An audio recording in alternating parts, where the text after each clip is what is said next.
요즘 우리가 살아가는 이 시대 속에서 우리는 누군가 나를 보고 있다라는 그러한 감각 속에서 우리가 살아가고 있습니다. 길거리에서는 이 CCTV가 우리를 끊임없이 지켜보고 있고, 차량에서는 이 블랙박스가, 그리고 짐에서는 스마트폰과 이 AI 스피커가 우리의 일상과 행동, 그리고 심지어 우리의 표정과 목소리까지 분석하고 기록이 되고 있습니다. 그래서 심리학자들은 이렇게 말하기도 합니다. 감시당하고 느끼고 있는 그런 순간 사람은 위축되거나 방어적이 된다라고 말합니다. 누군가가 내 일거수일투족을 이렇게 보고 있다고 생각한다면 우리는 자꾸 이제 위축되고 또 우리의 삶 속에서 우리는 연기를 하게 됩니다. 잘 보이고 싶고 또 실수하지 않으려고 합니다. 그래서 이 시대를 감시 사회 혹은 투명 사회라고 부르기도 합니다. 하지만 이 감시는 결코 우리의 내면을 이해하지 못합니다. 우리를 지켜보고 있지만 그 진심을 이해하지 못하고 고통에도 공감하지 못합니다. 그렇다면 하나님께서 우리를 보고 계신다고 하면 어떨까요? 하나님이 지금도 내 삶을 지켜보고 계신다라는 말은 우리에게 어떠한 의미로 다가오고 있습니까? 혹시 여러분 그 시선을 부담스럽게 여기지는 않으십니까?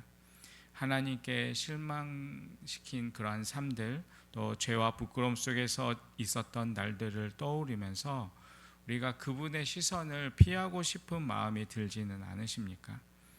이 스가랴 선지자는 우리와 같은 시대의 혼란과 이 두려움 속에서 전혀 다른 방식으로 하나님의 시선을 이야기합니다.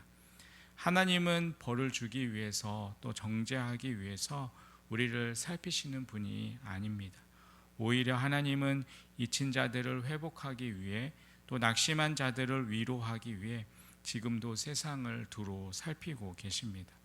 오늘 본문 스가랴 1장에 나타난 이 환상은 바로 그러한 하나님의 살피시는 이 시선으로부터 시작이 됩니다. 이분의 시선은 어떠한 감시가 아니라 바로 돌보심입니다. 두려움이 아니라 긍휼이고 심판이 아니라 회복입니다. 여러분, 지금 여러분의 삶이 아무도 몰라주는 이 골짜기와 같을지라도 하나님은 거기까지 오셔서 이 화석류 나무 사이에 서 계시며 지금 여러분을 살피고 계십니다. 여러분, 이 새벽에 그 하나님의 시선 앞에 나아가기를 원합니다. 그렇다면 오늘 말씀을 통해서 주시는 하나님의 은혜는 무엇일까요? 첫 번째로 하나님은 지금도 세상을 살피고 계신다라는 사실입니다.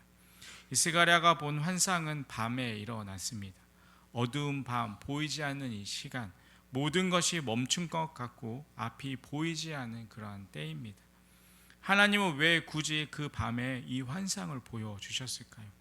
아마도 하나님은 이렇게 말씀하고 계시는 것입니다. 지금 너의 눈에 아무것도 보이지 않아 보이더라도 나는 지금도 일하고 있다라는 것입니다. 스가랴는 환상 가운데 한 사람을 봅니다. 붉은 말을 타고 화석류 나무 사이에 서 있는 자, 그리고 그 뒤를 따르는 붉은 말, 그리고 자줏빛 말, 흰 말들. 이 말들은 하나님께서 땅을 두루 다니게 하신 사자들이었습니다.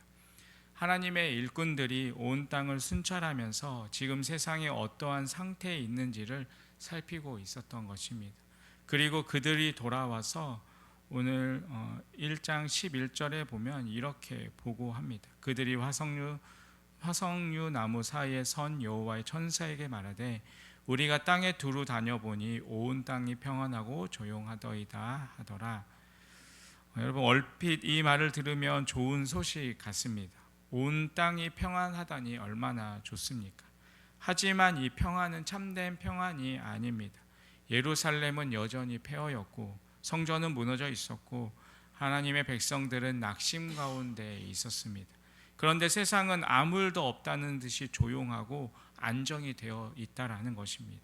이것이 하나님의 마음을 아프게 했습니다.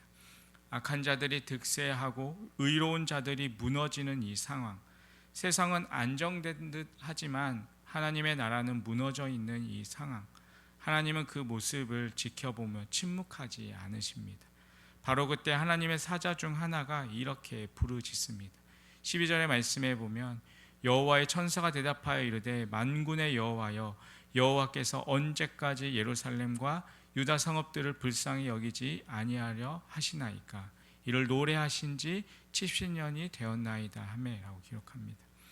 이 장면은 마치 하늘 법정에서 일어나는 이 중보 기도의 장면과 같습니다. 하나님의 사자들이 침묵하는 백성들을 향하여서 대신 울부짖는 것입니다. 하나님, 도대체 언제까지이십니까? 라고 그러면서 우리 백성들은 회개하고 돌아왔습니다. 하지만 여전히 이 회복은 더디고 현실은 여전히 패여합니다. 하나님, 왜 아직도 긍휼을 베풀지 않으십니까? 라는 그러한 외침입니다. 여러분, 이 중보 기도의 외침은 단지 과거 예루살렘을 위한 것이 아닙니다. 오늘도 우리의 삶을 향하신 하나님의 시선과 마음을 보여주고 있는 것입니다. 여러분, 혹시 우리도 이러한 기도를 하고 있지 않으십니까? 하나님, 도대체 언제까지입니까? 내가 기도하고 또 이렇게 돌아왔는데 왜 여전히 현실은 이렇게 무너져 있습니까? 그러나 오늘 말씀은 분명히 증언하고 계십니다. 하나님은 지금도 우리를 살피고 계신다라는 것입니다. 그분은 땅을 두루 다니며 숨은 눈물, 감추어진 상처, 누구에게도 말 못하는 고통을 다 보고 계십니다. 그리고 하나님은 말씀하십니다. 나는 너를 잊지 않고 있단다. 나는 너의 현실을 지금 보고 있다. 그리고 나는 지금 회복을 준비하고 있다. 여러분, 하나님께서 우리를 살피시는 것은 감시가 아니라 돌보심입니다. 정죄가 아니라 회복의 시작입니다. 오늘 하루도 하나님은 여러분을 주목하고 계십니다. 그 시선을 두려워하지 마십시오. 오히려 그 시선 앞에 마음을 열고 회복의 시작을 기대하며 살아가는 그런 우리의 삶이 되시기를 간절히 주님의 이름으로 축원드리겠습니다. 오늘 말씀을 통해서 하나님 주시는 두 번째는 바로 하나님은 자기의 백성을 잊지 않고 긍휼을 베푸신다는 사실입니다. 하나님의 사자의 외침은 매우 절절했습니다. 오늘 본문의 12절의 말씀을 다시 보면 여호와여, 언제까지 예루살렘과 유다 성읍들을 불쌍히 여기지 아니하시겠나이까? 라고 말합니다. 그 시간이 얼마입니까? 바로 70년입니다. 이 70년이라는 시간이 지났습니다. 포로 생활은 끝났고 백성들은 다시 돌아왔습니다. 하지만 성전은 여전히 무너져 있고 공동체는 지쳐 있고 회복은 더디기만 합니다. 그 긴 세월을 견디고 돌아왔지만 현실은 너무나도 냉혹합니다. 이 부르짖음은 단지 이 땅의 문제를 넘어서 하나님의 약속은 어디 있느냐라는 그런 탄식이기도 했습니다. 그때 하나님께서 응답하십니다. 그 응답은 심판도 아니고 비난도 아니었습니다. 하나님은 14절의 말씀을 통해서 이렇게 말씀합니다. 내게 말하는 천사가 내게 이르되 너는 외쳐 이르기를 만군의 여호와의 말씀에 내가 예루살렘을 위하여 시온을 위하여 크게 질투하며라고 말합니다. 그러면서 15절 이어지는 15절을 통해서 아니란 여러 나라들 때문에 심히 진노하나니 나는 조금 노하였거늘 그들은 힘을 내어 고난을 당하였음이라라고 말씀합니다. 여기서 질투는 우리가 흔히 생각하는 시기심이 아닙니다. 이것은 언약의 하나님께서 자기 백성들을 향하는 불붙는 열심을 표현하는 단어입니다. 하나님은 자기 자신의 백성의 무너진 것들을 결코 가볍게 여기지 않으십니다. 오히려 거룩한 분노와 또 불같은 사랑으로 그 백성들을 다시 회복시키려 하십니다. 그리고 하나님은 중대한 선언을 16절과 17절을 통해서 말씀하십니다. 그러므로 여호와가 이처럼 말하노라 내가 불쌍히 여김으로 예루살렘에 돌아왔은즉 내 집이 그 가운데서 건축되리니 예루살렘 위에 먹줄이 쳐지리라 만군의 여호와의 말이니라. 그가 다시 외쳐 이르기를 만군의 여호와의 말씀에 나의 성읍들이 넘치도록 다시 풍부할 것이라. 여호와가 다시 시온을 위로하며 다시 예루살렘을 택하리라 하라 하니라 라고 말씀합니다. 여러분, 이 말씀은 단순히 하나님의 위로의 말씀이 아닙니다. 다시 돌아오신다라고 선언하셨고 또 그분의 집이 다시 세워질 것이고 무너진 성읍들이 다시 회복될 것이고 말라버린 삶의 자리마다 풍성한 은혜가 다시 흐를 것이라 라고 약속하십니다.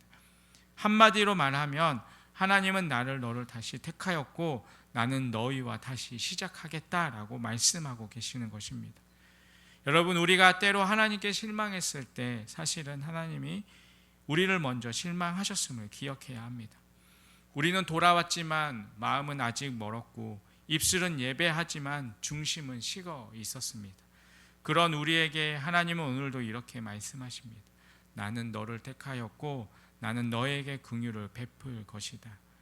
여러분, 회복은 내 노력에서 시작되는 것이 아니라 하나님의 긍휼에서 시작됩니다. 여러분, 그러므로 낙심하지 마십시오.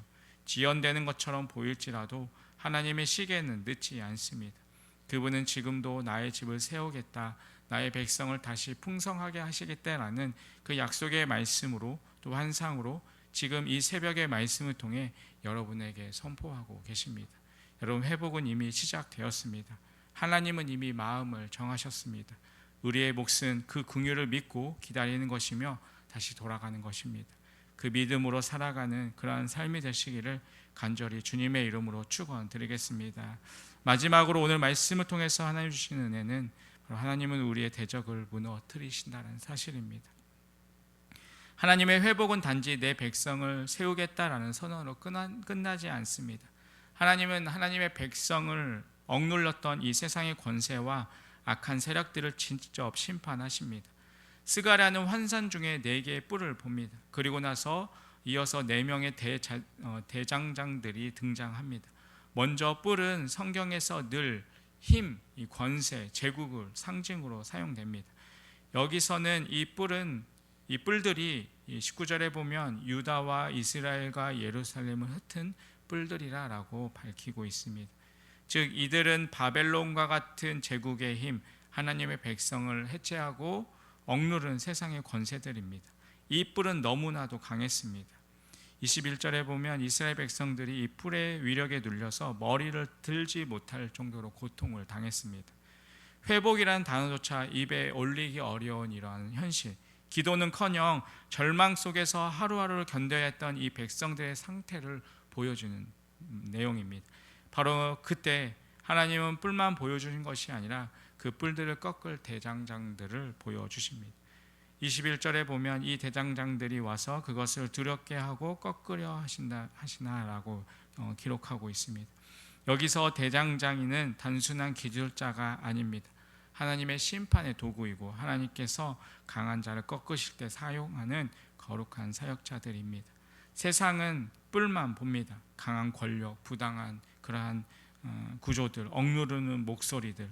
하지만 하나님은 그 뿔들을 꺾기 위해 이미 준비하신 이 대장장이들을 일으키십니다. 하나님은 자신의 백성만을 다시 세우는 것이 아니라 그 백성들을 억눌렸던 그 모든 세력들을 정리함으로써 완전한 회복을 이루어 가십니다. 여러분, 우리가 지금 당장 무기력하게 눌려 있다고 느껴도 하나님은 이미 일을 하고 계십니다. 아무리 그 뿔이 강하여 보여도 그 뿔은 영원하지 않습니다. 여러분, 고난이 무거워 보여도 그 고난은 끝이 아닙니다. 대장장이는 지금 보이지 않아도 하나님이 이미 보내고 계십니다. 이 말씀은 우리에게 이렇게 말씀합니다. 하나님은 너를 억누르는 그 문제까지도 지금 다 알고 일을 하고 계신다. 그리고 그 문제를 꺾을 능력을 또 사람을 때를 준비해 두셨다라는 것입니다. 그러므로 원수 갚는 일을 우리의 손에 쥐지 마십시오. 하나님은 우리의 억울함을 다 알고 계십니다. 우리의 침묵을 들으시고 또한 우리의 눈물을 기억하십니다. 그리고 때가 되면 그 뿔을 꺾고 머리를 들게 하시는 분은 우리가 아니라 바로 하나님 자신이십니다. 그러므로 우리는 두려워하지 말고 억압당한 그 자리에서 낙심하지 말고 하나님의 때를 믿으며 주의 긍휼을 소망하며 나아가야 합니다. 우리 모두가 그 믿음으로 담대히 걸어가기를 간절히 주님의 이름으로 축원드리겠습니다. 여러분, 하나님은 말씀하셨습니다. 내가 예루살렘에 돌아왔고 내 집이 건축될 것이며 내가 다시 예루살렘을 택하리라. 여러분, 이것이 우리 하나님이십니다. 무너진 자리에서 떠나지 않으시고 회복이 보이지 않는 때에 일을 하시고 진무 속에서도 긍휼을 품고 계시는 하나님이십니다. 우리는 가끔 이러한 질문을 던집니다. 하나님은 도대체 언제까지입니까? 내가 기도하고 기다리고 돌아왔는데 왜 아무것도 변하지 않습니까? 하지만 하나님은 오늘 이렇게 말씀하십니다. 나는 너를 잊지 않았단다. 나는 너를 살피고 있다. 지금 나는 회복을 시작하고 있다. 여러분, 하나님은 성전을 세우기 위해 먼저 말씀을 주십니다. 왜냐하면 회복은 건물이 아니라 바로 마음에서 시작되기 때문입니다.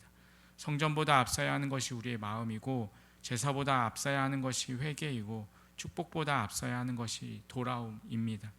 여러분, 우리는 하나님께 감시당하는 존재가 아니라 하나님의 긍휼 안에서 살피심을 받는 존재입니다.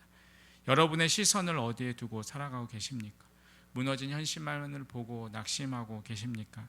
아니면 보이지는 않지만 역사하시는 그 하나님의 시선을 따라서 살아가고 계십니까? 돌이킴은 단지 죄에서 떠나는 것이 아닙니다. 하나님의 시선을 믿는 것, 그분의 긍휼을 붙드는 것이 바로 이 회개의 시작입니다. 오늘 그 하나님의 시선 앞에 다시 마음을 들이시기 바랍니다. 무너진 자리에서 정죄의 자리로 보지 마십시오. 오늘이 회복의 첫날이 될 수 있습니다. 하나님이 지금도 말씀하십니다. 내가 너를 택하였다. 내가 너를 회복시킬 것이다. 그러므로 아직 응답이 없더라도, 또 현실이 바뀌지 않더라도 하나님이 말씀하셨다면 믿고 기다리시기 바랍니다. 왜냐하면 회복은 이미 하나님의 말씀으로 시작되었기 때문입니다. 여러분, 오늘도 그 말씀을 붙들고 다시 일어서는 그러한 믿음의 삶이 되시기를 간절히 주님의 이름으로 축원드리겠습니다. 기도하겠습니다. 하나님, 회복이 보이지 않는 시간에도 우리를 살피시는 그 주님의 시선에 감사합니다. 낙심할 수밖에 없는 이 현실 속에서도 주님의 말씀으로 이미 회복이 시작되었음을 믿습니다. 우리의 마음이 주님께로 돌이켜 다시 순종과 소망의 길을 걷게 하여 주시옵소서. 억눌렀던 뿔들을 꺾으시고 우리를 회복의 도구로 세워 주시옵소서. 오늘도 긍휼로 붙드시는 그 믿음으로 살아가는 그런 우리의 하루의 삶이 되게 하여 주시옵소서. 예수님의 이름으로 기도드립니다. 아멘.